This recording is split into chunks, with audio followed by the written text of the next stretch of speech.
حضرت بہاؤالدین ذکریہ کے مزار کے داخلی دروازے پر قائم یہ کنواں کے بارے میں کہا جاتا ہے کہ مغل سلطنت کے بادشاہ چونکہ ان سے بہت زیادہ عقیدت رکھتے تھے، انہوں نے یہاں پر آنے والے زائرین کی پیاس کو بجھانے کے لیے اس کنویں کی تعمیر کی، لیکن اب چونکہ یہ کنواں بند ہو چکا ہے۔ حضرت شیخ بہاؤالدین ذکریہ 12 سال کے تھے تو والد کا انتقال ہو گیا۔ بخارا میں علم حاصل کیا اور بخارا کے لوگ انہیں بہاؤالدین ذکریہ فرشتہ کہا کرتے تھے۔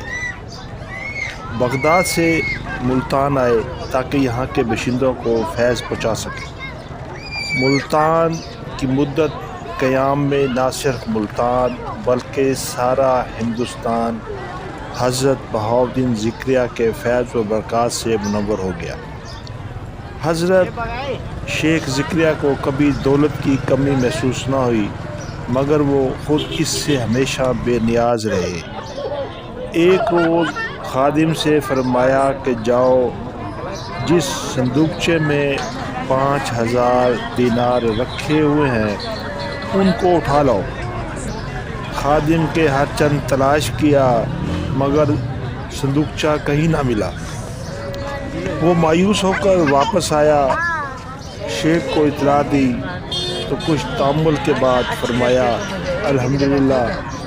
تھوڑی دیر کے بعد خادم پھر واپس آیا اور صندوقچے میں مل جانے والی خبر کو سنایا، پھر الحمدللہ فرمایا۔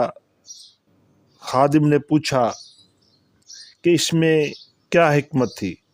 ارشاد فرمایا کہ فقیروں کے لیے دنیا کا وجود اور عدم دونوں برابر ہیں، ان کو کس چیز کے آنے پر نہ خوشی ہوتی ہے اور نہ جانے کا غم، اور 5000 دینار حاجت مندوں میں تقسیم کروا دی۔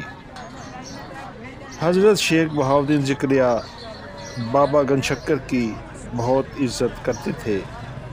بعض تذکرہ نگاروں نے لکھا ہے کہ دونوں خالہ زاد بھائی تھے۔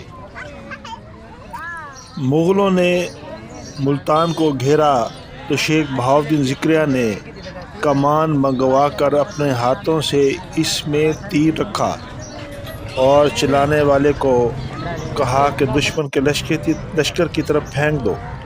جب وہ تیر پھینکا گیا تو سارے لشکر کو شکست ہوئی۔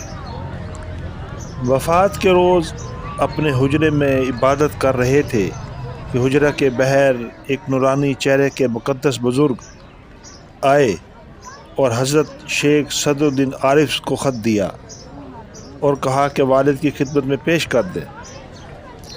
واپس آئے تو دیکھا وہ قاصد نہ پایا اور خط پڑھنے کے ساتھ ہی حضرت شیخ بہاؤالدین ذکریہ کی روح پرواز کر گئی۔